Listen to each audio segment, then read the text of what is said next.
وقتی متون اوستایی رو بررسی می‌کنیم، به واژه نرمنو برخورد می‌کنیم که از دو واژه نر به معنی مرد، مردانه و منو به معنی منش تشکیل شده. به معنی کسی که منش مردونه داره یا همون پهلوان خودمون. این واژه با گذشت زمان نریمن و امروزه نریمان خونده میشه. سلام.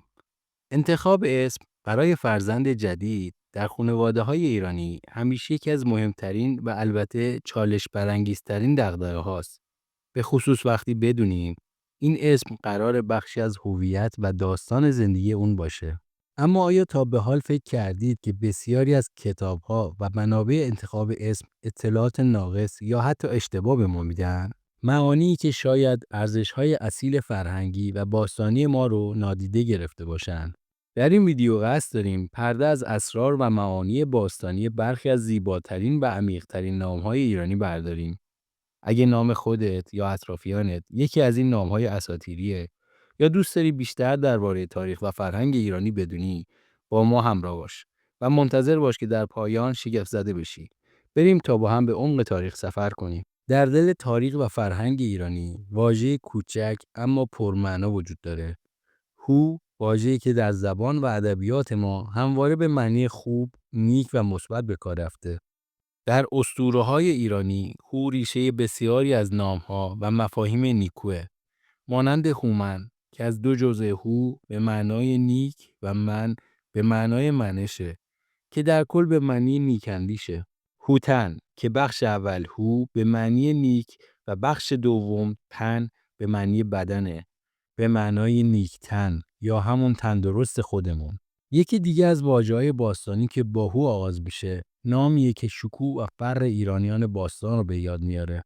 هوخشتره. این نام از دو بخش تشکیل شده. هو به معنای نیک و خوب، خشتره که به معنای شاهنشاه یا فرمانرواست. به این ترتیب هوخشتره به معنای شاه خوب و نیکوه. هوخشتره نه تنها نمادی از یک فرمانروای عادله، بلکه نشان دهنده اهمیت نیک‌اندیشی در رهبری و زندگی ایرانیانه. هوخشتره نام یکی از بزرگترین شاهان ماد و فرزند فرورتیش و نابود کننده آشوریانه. این واژه از نگاه زرتشتی نیز اهمیت و جایگاه ویژه‌ای داره.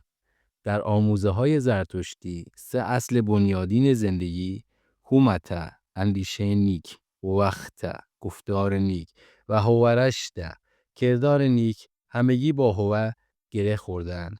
واژه هو، این واژه کوچک، در تاریخ و اساطیر ایرانی به شکل‌های گوناگون ظاهر شده.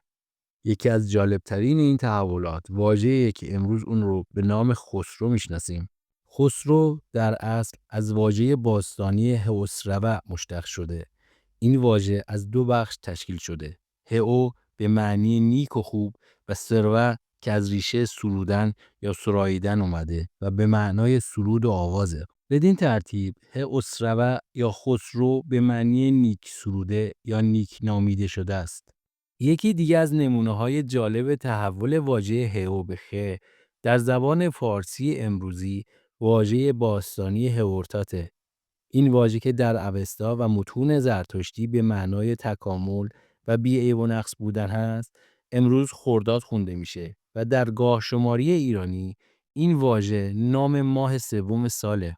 خب دوستان، حالا که تا اینجا ویدیو اومدید، لطفاً با لایکاتون به ما انرژی بدید تا به ادامه موضوع بپردازیم. گاهی واژه هو در زبان باستانی ایران به شکل اوش تغییر میکنه و در نام‌های زیبایی ظاهر میشه که تاریخ و اصالت رو به تصویر میکشن.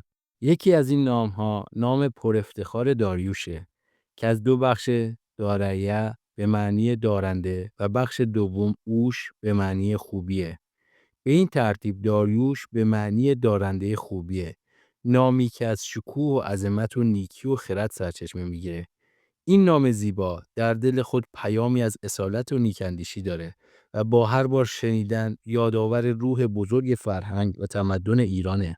یکی دیگه از نام‌های بزرگ و پر افتخار ایرانی که واژه اوش در اون حضور داره، نام شاهنشاه بزرگ ایران، کوروش بزرگه که از دو قسمت کوره و اوشه تشکیل شده است. نام کوروش در اصل به معنی پادشاه نیکوه. نامی که با عدالت و خرد و نیکی در تاریخ گره خورده و یادآور اولین منشور حقوق بشر جهانه که به دستور کوروش بزرگ نگاشته شده. واژه کو که در نام کوروش به معنای پادشاه اومده، در دیگر نام‌های ایرانی نیز دیده میشه. برای مثال کوات که به معنای پادشاهه و در عربی به شکل قوات شناخته شده، یا اسم واقعی داریوش سوم کوادمان بوده که به معنی دارنده منش شاهانه است. برخی از زبانشناسان و مورخان از جمله دکتر حسن رضایی باغبیدی معتقدند که نام کوروش که امروزه با آن آشنا هستیم پس از فتح بابل توسط خودش انتخاب شده و نام واقعی کوروش پیش از این پیروزی به احتمال زیاد آگراداتیس بوده. این نظریه میگه که کوروش پس از فتح بابل این نام رو برگزیده تا ارتباط عمیق‌تر با مفاهیم نیکی، عدالت و پادشاهی برقرار کنه. این پیام نشون دهنده سیاستی هوشمندانه برای ایجاد اتحاد میان فرهنگ‌ها و تمدن‌ها بوده. به ویژه برای جامعه‌ای که کوروش رو به عنوان ناجی خود پذیرفته بودند. اما چه نام اون آگراداتیس بوده باشه و چه کوروش، چیزی که مسلمه روح عدالت محور و نیکندیش اونه که نه فقط در ایران بلکه در سرتاسر جهان به یادگار مونده. در برخی از منابع و تفاسیر نام کوروش به اشتباه به معنی خورشید بزرگ تعبیر شده. اما این برداشت کاملا نادرسته، زیرا در متون اوستایی خورشید با واژه هورشئیت معرفی شده، واژه‌ای که از دو بخش تشکیل شده: هور به معنی خورشید و شئیت به معنای درخشان. در حقیقت واژه هور به مرور زمان به خور تبدیل شده. برای مثال واژه خراسان که شرقی ترین استان ایرانه از دو بخش تشکیل شده: هور به معنی خورشید و آسان به معنی برآمدن و یا بالا رفتن. بدین ترتیب خراسان یعنی محل برآمدن خورشید و واژه کر که در ابتدای نام کوروش اومده هیچ ارتباطی با خورشید یا خورشید نداره. واژه هو در متون اوستایی گاهی به شکل وهوه ظاهر شده و در بسیاری از نام‌های اصیل ایرانی به کار رفته. یکی از زیباترین نمونه‌های این کاربرد نام بهمنه، نامی که از ترکیب وهوه به معنای نیک و خوب و من به معنای اندیشه ساخته شده و در ابتدا به صورت وهومن بوده که با گذشت زمان بهمن شده. البته بخش من که به معنی اندیشه است منش هم گفته میشه و امروزه در برخی از اسامی به صورت مان اومده. به عنوان مثال شادمان همون شادمنشه، یا پژمان یعنی پشیمان و دارای منش پژمرده و همچنین نریمان یعنی دارای منش‌های مردونه و همچنین وهوه در حالت صفت عالی به صورت وحیشته ظاهر میشه. این صفت عالی به معنای بهترین یا برترینه. بدین ترتیب عبارت بهش از واژه اوستایی انگهو وحیشته به معنای بهترین جهان گرفته شده، جایی که پاکی، نیکی و روشنی در اوج خود هستند. بهشت یا انگهو وحیشته در آموزه‌های زرتشتی مقصد نهایی روح‌های پاک و نیکندیشه، جهانی که با نیکی و خرد سرشته شده. خب دوستان، سپاسگزارم که تا اینجا همراه ما بودید و این ویدیو رو تماشا کردید. اگه از این محتوا لذت بردین، لطفاً لایک و کامنت و سابسکرایب کانال رو فراموش نکنید.